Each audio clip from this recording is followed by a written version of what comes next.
Hello বন্ধুরা, আমি একটা নতুন রেসিপি নিয়ে তোমাদের কাছে চলে এসেছি, চিলি সয়াবিন।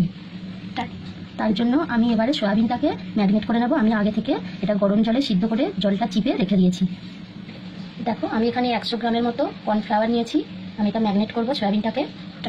প্রথমে আমি হাফ চা চামচের মতো আদা দিলাম স্ক্যাপারে ঘষে নিয়েছি, আর হাফ চা চামচ এই রসুন বাটা দিলাম। আমি এখানে জিরে গুঁড়ো নিয়েছি হাফ চা চামচ, ধনে গুঁড়ো নিয়েছি হাফ চা চামচ, এগুলো সব গুঁড়ো করা ভেজে। হলুদ গুঁড়ো নিয়েছি, নুন নিয়েছি, এগুলো সব এই ম্যারিনেটের মধ্যে ঢেলে দেবো। অল্প অল্প করে জল দিয়ে মেখে নেব। তোমরা এতে ডিমও দিতে পারো, কারণ আমি এটা ডিম ছাড়াই করছি। আমার ম্যারিনেট করা হয়ে গেছে, আমি এবারে সয়াবিনগুলো দিয়ে দেবো। এবারে ভালো করে মাখিয়ে নেব এগুলোকে। এটা ম্যারিনেট করে 10 মিনিট আমি চাপা দিয়ে রেখে দেবো। আমি এখানে 100 গ্রাম সয়াবিন নিয়েছিলাম। এদিকে আমি গ্যাসে কড়া বসিয়ে দিয়েছি, কড়া তেতে গেছে, তেল দিলাম। ম্যারিনেট করা সয়াবিনগুলো এই তেলের মধ্যে ভাজবো। প্রথমে আমি একটা দিয়ে দেখে নিলাম তেলটা গরম হয়েছে কি। তেল গরম হয়ে গেছে, আমি এবারে সয়াবিনগুলো দিয়ে দিলাম। এগুলো লাল লাল করে 2 থেকে 3 মিনিট মতো ভেজে নিলাম। এগুলো আবার পরে দিই, আর একবার দিচ্ছি। সব সয়াবিনগুলো আমার ভাজা হয়ে গেছে। আমি ওই ভাজা তেলের মধ্যেই কড়াইতে একটা তেজপাতা দিলাম, একটা শুকনো লঙ্কা দিলাম, আর অল্প হাফ টিস্পুন জিরে গুঁড়া দিয়ে দিলাম। আর এখানে 3টে মিডিয়াম সাইজের পেঁয়াজ নিয়েছি। এই যে দেখো, চোখো চোখো করে কেটে জামাগুলো ছাড়িয়ে নিয়েছি। আমি একটা বড় সাইজের ক্যাপসিকাম নিয়েছি, একটা মাঝারি সাইজের টমেটো নিয়েছি, 2টো কাঁচা লঙ্কা নিয়েছি, আর হাফ টিস্পুন আদা বাটা, হাফ টিস্পুন রসুন বাটা।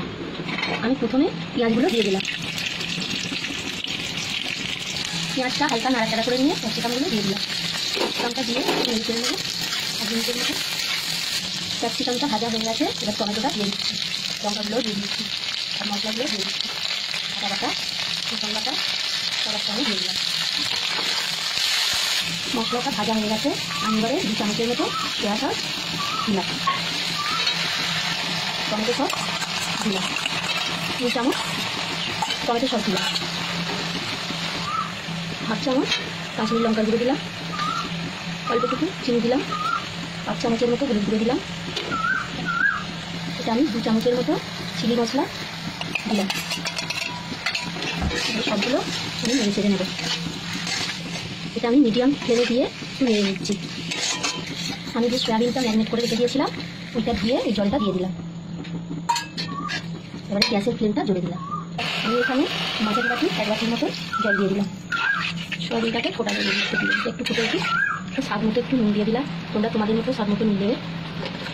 3 থেকে 4 মিনিট আমি এগুলো ফুটিয়ে নিলাম। এবারে সয়াবিনগুলো সব এর মধ্যে ঢেলে দেবো।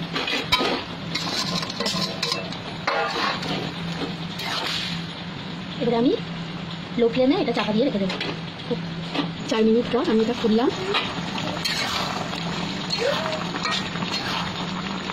আরও 2 মিনিট এটা আমি ফুটিয়ে নিয়ে নিলাম। এবার আমি এটা নামিয়ে নেব। দেখো বন্ধুরা, আমি চিলি সয়াবিনটাকে সার্ভ করে নিয়েছি। এটা তোমরা ভাত, রুটি বা পরোটা সবের সঙ্গে